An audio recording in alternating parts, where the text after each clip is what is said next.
ఈ దేశంలో ఎక్కడా లేని విధంగా పీఆర్సీలు 2 సార్లు ఇచ్చినాం. 73% పీఆర్సీ ఇచ్చిన చరిత్ర ఎవరికి లేదు.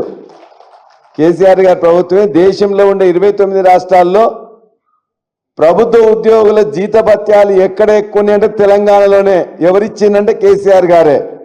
తెలంగాణ ఇంక్రిమెంట్ ఇచ్చినాం, చాలా మందికి హెల్త్ కార్డు ఇచ్చినాం, ఐఆర్ కూడా ఇచ్చినాం. లేటెస్ట్గా పీఆర్సీ కమిటీ చేసినాం. కొద్దిగా డిఎల్ లేట్ అయినందుకు కోవిడ్ తదనంతరం జరిగిన ఇబ్బందుల వల్ల మిగతా రంగాలకు ఎక్కువగా జీతాలు మిగతా అని కూడా టైంకి ఇవ్వాల్సి వచ్చి రావడం వల్ల ఇక్కడ కొద్దిగా జీతం ఇవ్వడం లేట్ అయినందుకు జీతం లేటుకి ఇస్తామని చెప్పేసి మన అందరి మీద దుష్ప్రచారం చేసిండ్రు. ఇప్పుడు 5 డిఎల్ రాకున్నా నోరు మూసుకొని కూర్చున్నారు. 5 డిఎల్ రాకున్నా పీఆర్సీ ఊసెత్తకున్నా రోజుకోరిని ఏసీబీలో బొక్కలు వేస్తున్నా అన్ని నవరంధ్రాలు మూసుకొని కూర్చున్నారు ఇవాళ ఉన్న ఇక్కడున్న గవర్నమెంట్ ఉద్యోగస్తులు. మరి వారి విజ్ఞతకే వదిలిపెడదాం.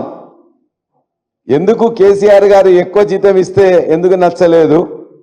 ఎందుకు ఏ నెల జీతం ఇవ్వకుండా లేము? 5వ తారీఖు కాకపోతే 6వ తారీఖు 7వ తారీఖు కోవిడ్ తర్వాత వచ్చిన పరిణామాలలో అంత చేసినాం తప్ప తెలంగాణ ఇంక్రిమెంట్ ఇచ్చి అత్యంత ఎక్కువగా పీఆర్సీ ఇచ్చి పీఆర్సీ కోసం కమిటీ చేసి ఐఆర్ ఇచ్చి కొద్దిగా లేట్ జీతం ఇచ్చినందుకు దియలేదో 2ో 3ో రాలేదని చెప్పేసి లేటుగా అని చెప్పేసి ఈ ప్రభుత్వం వద్దు, మాకు వేరే ప్రభుత్వం తీసుకొద్దాం అనుకున్నారు. 18 నెలలు అయింది. వాళ్ళని పిలిచిన వాళ్ళు లేడు, మాట్లాడిన వాళ్ళు లేడు. ఎప్పుడైనా ఉన్నట్లయితే మేము చేస్తామని చెప్పేసి అంటాం కానీ మాట్లాడిన వాళ్ళు లేరు. 5 డిఏలు మేనిఫెస్టోలో పెట్టుకున్నారు. ఎప్పటి డిఏ అప్పుడే ఇస్తామని చెప్పి దాని గురించి కూడా మాట్లాడటం లేరు. వాళ్ళకి రావాల్సిన వాళ్ళ రిటైర్మెంట్ అయిన ఎంప్లాయీస్ ఉంటే వాళ్ళకి ఒక్కొక్కరికి 50 లక్షలు 60 లక్షలు వస్తాయి. ఆ 50-60 లక్షలు ఇవ్వడానికి కూడా 20%, 10%, 10 నుండి 20% లంచం ఇస్తేనే కానీ వాళ్ళ యొక్క రిటైర్మెంట్ బెనిఫిట్స్ రావు. అది వాళ్ళ యొక్క దుస్థితి ఇవాళ. అందుకే వాళ్ళందరూ కూడా మళ్ళీ ఆలోచిస్తున్నారు బయటపడట్లేదు. ఎందుకంటే ఇందులో బట్టి వీళ్ళకి వ్యతిరేకంగా ఉంటుంది కదా అని చెప్పేసి మొత్తం కూడా తేలుగుట్టిన దొంగలాగా ఉంటున్నారు. కాబట్టి అది వాళ్ళ విజ్ఞతకు వదిలిపెడుతున్నాం. సరే వాళ్ళు పోరాటం చేసుకుంటారు, వాళ్ళే గెలుస్తారో ఓటుతారో వాళ్ళు తెలుస్తుంది, సాధిస్తారో ఏమో. చిన్న ఉద్యోగస్తులు ఉంటారు మన దగ్గర. ఇవాళ దేశంలో టెంపరీ ఉద్యోగులు, పార్ట్ టైం ఉద్యోగులు, కాంట్రాక్ట్ ఉద్యోగులు, అవుట్సోర్సింగ్ ఉద్యోగులు. కాంట్రాక్ట్ ఉద్యోగులను మొట్టమొదటిసారి అందరినీ కూడా పర్మనెంట్ చేసిన చరిత్ర కూడా కేసీఆర్ గారిదే.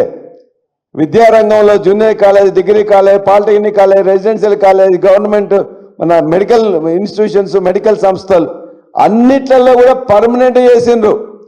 అంబేద్కర్ సచివాలయంలో మొట్టమొదటి సంతకం చేసింది కాంట్రాక్ట్ ఎంప్లాయీస్ని మొత్తం కూడా పర్మనెంట్ చేయాలని చెప్పి చేసింది కేసీఆర్ గారు. ఒక సచివాలయానికి అంబేద్కర్ గారి పేరు పెట్టింది కూడా భారతదేశంలో ఏ ప్రభుత్వం లేదు, కేసీఆర్ గారే పెట్టిండ్రు. అదే అంబేద్కర్ సచివాలయంలో మొట్టమొదటి సంతకం కూడా కాంట్రాక్ట్ ఎంప్లాయీస్ అందరినీ పర్మనెంట్ చేయాలని చెప్పి జీవో 16 తీసుకొస్తే ఆ జీవో 16ని ఇలా కొట్టేస్తే ప్రభుత్వం చీమ కుట్టినట్టేం లేదు. ఒక ప్రభుత్వం ఇస్తే రెండో ప్రభుత్వం వెంటనే దాన్ని ఆదుకోవాల్సి ఉంటుంది. సంవత్సరాలుగా 10 ఏళ్ళు, 15 ఏళ్ళు, 20 ఏళ్ళు, 25 ఏళ్ళుగా వాళ్ళ సర్వీస్ అంతా ఇచ్చిన అనేక మంది ఎంప్లాయీస్ ఇలా కాంట్రాక్ట్ ఉంటే వాళ్ళని పర్మనెంట్ చేయమని చెప్పి కోరితే ఆ పర్మనెంట్ చేయము అని చెప్పేసి ఈ ప్రభుత్వం, కాంగ్రెస్ ప్రభుత్వం చెప్పింది. ఆనాడు కొట్లాడ పెట్టుకున్నది మళ్ళీ వాళ్ళు కూడా దాని జీవో 16ను రద్దు చేసింది ప్రభుత్వం. కేంద్ర మన కోర్టు రద్దు చేస్తే అన్ని మూసుకొని కూర్చున్నది. అందుకే ఎవరు కార్మికులకు, ఉద్యోగులకు, టెంపరీ వాళ్ళకు మిత్రులుగా ఉన్నారని ఆలోచిస్తే 10 సంవత్సరాల కాలంలో కాంట్రాక్ట్కి, అవుట్సోర్సింగ్కి, టెంపరీకి జీతాలు వాళ్ళు అడిగినా అడగకున్నా కూడా పీఆర్సీతో ప్రభుత్వ ఉద్యోగస్తులతో సమానంగా పెంచింది కేసీఆర్ గారి ప్రభుత్వం. జిహెచ్ఎంసీలో జీతాలు పెంచుకున్నది కూడా కేసీఆర్ గారి ప్రభుత్వమే. వాటర్ వర్క్స్ నేను ప్రెసిడెంట్గా ఉన్నాను, అక్కడ కూడా మొత్తం కూడా హెల్త్ కార్డు ఇచ్చినాం, ప్రమోషన్లు ఇచ్చినాం, జీతాలు పెంచుకున్నాం. అవుట్సోర్సింగ్ కాంట్రాక్ట్ ఉన్న వాళ్ళకు కూడా జీతాలు పెంచుకున్నాం. ఏ రంగమైనా తీసుకోండి మీరు, అన్ని రంగాలకు ఎంతో కొంత మేలు చేసింది. ఖచ్చితంగా సమస్య ఎవరిదైనా ఇవాళ ఉద్యోగస్తుల సమస్య, ఉద్యోగస్తుల డిఏలు కావచ్చు, ఉద్యోగస్తుల రిటైర్మెంట్ బెనిఫిట్స్ కావచ్చు, ఉద్యోగస్తుల ఆరోగ్య భద్రత పోలీసులకు సంబంధించింది కావచ్చు, అన్ని బంద్ అయినాయి. ఆలోచించుకోమని చెప్పి ఉద్యోగస్తులను కోరుతున్నాం. ఇవాళ మీకు అండగా ఉన్న contract, temporary, part time, anganwadi, ASHA వీళ్ళందరినీ 18 నెలల్లో వాళ్ళ తరఫున కొట్లాడుతుంది. వాళ్ళ సమస్యని ప్రభుత్వ దృష్టికి పేపర్ల ద్వారా మిగతా అన్ని ఫోరంలో కొట్లాడుతుంది కూడా బీఆర్ఎస్ అని గుర్తుంచుకోవాలని చెప్తున్నా.